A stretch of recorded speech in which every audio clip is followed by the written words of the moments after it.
उत्तराखंड की घाटी। यह कहानी है एक 12 साल के बच्चे अनुज की, जो उत्तराखंड के एक छोटे से गांव में अपने माता पिता के साथ रहता था। वह अपने नाना नानी से मिलने जाता है और उसके माता पिता को अर्जेंट काम होने के कारण वे उसे वहां छोड़कर वापस शहर चले जाते हैं। अनुज अपने नाना नानी के साथ रहने लगा। एक शाम को वह जंगल के रोड की साइड खेल रहा था। शाम होने वाली थी। उत्तराखंड की घाटी की खामोशी को ठंडी हवाओं के झोंके चिरने लगे थे। अनुज घर की ओर जाने की सोच रहा था। इतने में उसके पीछे वाली झाड़ियों में कुछ हलचल होने लगी, जिसने अनुज का ध्यान अपनी ओर खींचा और वह बहुत ही डरावनी और मन को भयभीत करने वाली सी लग रही थी। और वह आवाज बढ़ती चली गई।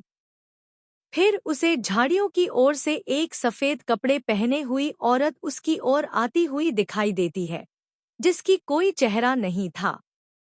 और अनुज उसके चेहरे को देखने की कोशिश कर रहा था, परंतु उसे उसका चेहरा दिखाई नहीं दे रहा था। उसकी डरावनी मुस्कान और उसकी बहुत अधिक डरावनी आवाज से अनुज के पैर वहां पर जम से गए। अनुज डर के मारे वहां से हिल ही नहीं पा रहा था। फिर वह औरत अचानक से पीछे मुड़ी और झाड़ियों के अंधेरे में गायब हो गई।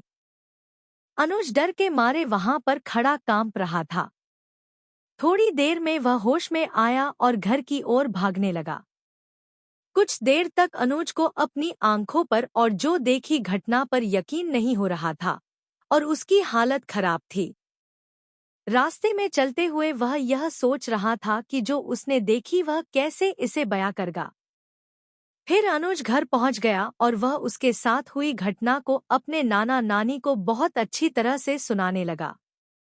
उसके नाना नानी उस घटना सुनकर हैरान होने के साथ साथ रोने लगे। अनुज अपने नाना नानी के रोने को समझ नहीं पा रहा था।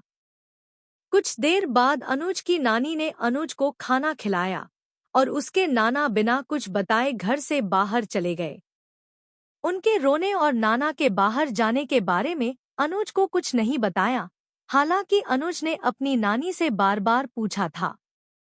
कुछ देर बाद उसके नाना घर वापस आ गए और अनुज को गले लगाकर फिर से रोने लगे। उसके नाना ने उसे बताया कि जो उसने जंगल में औरत देखी थी वह एक छलावा है। छलावा की आत्मा जो अपना रंग रूप बदलकर शिकार करती है।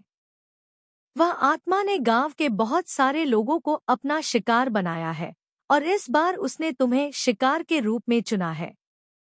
वह आत्मा जिसे भी शिकार बनाती है उसे वह पहले से ही दिखाई देती है। यह उस आत्मा की खूबी है। और जिसे वह शिकार के रूप में चुनती है उसे वह या तो गायब कर देती है या उसे मार देती है। वह किसी बहाने से उस व्यक्ति को जंगल की ओर बुलाती है।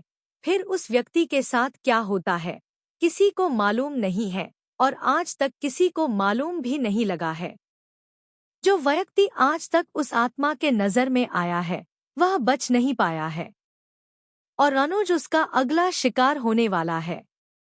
अनुज के नाना फूट फूट कर रोने लगे और वह अपने अंदर साहस पैदा करके अनुज को कहने लगे कि बेटा, तुम्हें डरने की कोई आवश्यकता नहीं है, क्योंकि मैं पास के एक तांत्रिक से लोबान लेकर आया हूँ जो आपकी बुरे साए से रक्षा करेगा। और मैंने आपके मम्मी पापा को भी फोन कर दिया है, वह कल आ जाएंगे और तुम्हें यहाँ से ले जाएंगे। यह कहकर अनुज के नाना ने वह लोबान कमरे के कोने में जला दिया। लोबान जलाने के बाद अनुज के नाना ने कहा कि कमरे के अंदर जाने के बाद कुछ भी हो जाए पर दरवाजा नहीं खोलना है। यह कहकर नाना ने दरवाजा बंद कर दिया और फिर अनुज अंधेरे कमरे के कोने में बैठकर रोने लगा।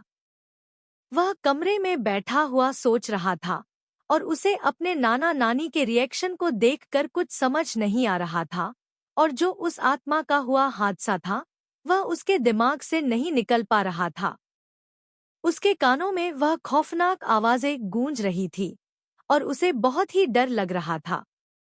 वह दिन होने का इंतजार कर रहा था। उसके ठीक 2 घंटे बाद दरवाजा खटखटाने की बाहर से आवाज आई, अनुज बेटा, अनुज बेटा, अब तुम बाहर आ सकते हो। अनुज बेटा, अब खतरा टल गया है, तुम बाहर आ सकते हो। अनुज बात को ध्यान से सुनने के लिए दरवाजे के पास चला जाता है। फिर उसे नाना की बताई हुई बात याद आ जाती है कि कुछ भी हो जाए, परंतु गेट नहीं खोलना है। इतने में ही उसके कमरे में से बहुत गंदी बदबू आने लगती है।